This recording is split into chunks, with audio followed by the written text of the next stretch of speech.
Özellikle çocuklara dönük çalışmaların apayrı bir anlamı var.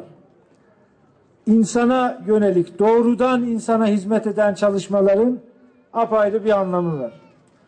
Bugün bu anlamda çok güzel bir hizmete, çok güzel bir hizmetin bitmesine ve hepimizin, çocuklarımızın faydalanmasına şahitlik ediyoruz. Bundan dolayı duyduğum büyük memnuniyeti, mutluluğu belirtmek isterim. Son dönemlerde Aile ve Sosyal Politika Bakanlığımızın kurulmasıyla birlikte bu alana dönük hizmetlerde adeta bir devrim yaşıyoruz. Geçmişte hiçbir şekilde hayal dahi edilemeyecek hizmetler birer birer gerçekleştiriliyor. Özürlümüze ailesinin yanında bakılsın diye asgari ücretle destek oluyoruz. Açtığımız rehabilitasyon merkezleriyle, eğitim merkezleriyle engellilerimizin bu imkanlara kavuşmasını sağlıyoruz. Bakın, insanların en olgunu, en kamili kimdir derseniz Peygamber Efendimiz.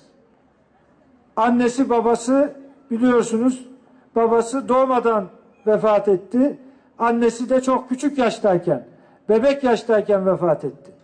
Fakat öyle bir yetişti ki bütün insanlığa şimdi örnek bir insan oldu.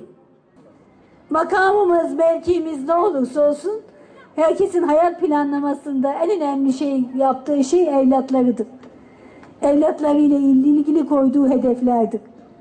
Evlatlarıyla ilgili bu millete, bu ülkeye, vatana, millete hayırlı evlat yetiştirme idealidir. Biz de böyle büyük bir aileyiz. Biz 76 milyonun kardeşliği üzerinde yola çıktık. Yaşlı, genç, çocuk, kadın, erkek, herkesin ama herkesin, engelli engelsiz, herkesin kardeşlik hukukunu güçlendirme, yaşam kalitesini yükseltme üzerine bu yolculuğa çıktık. Uzun ince bir yolculuk.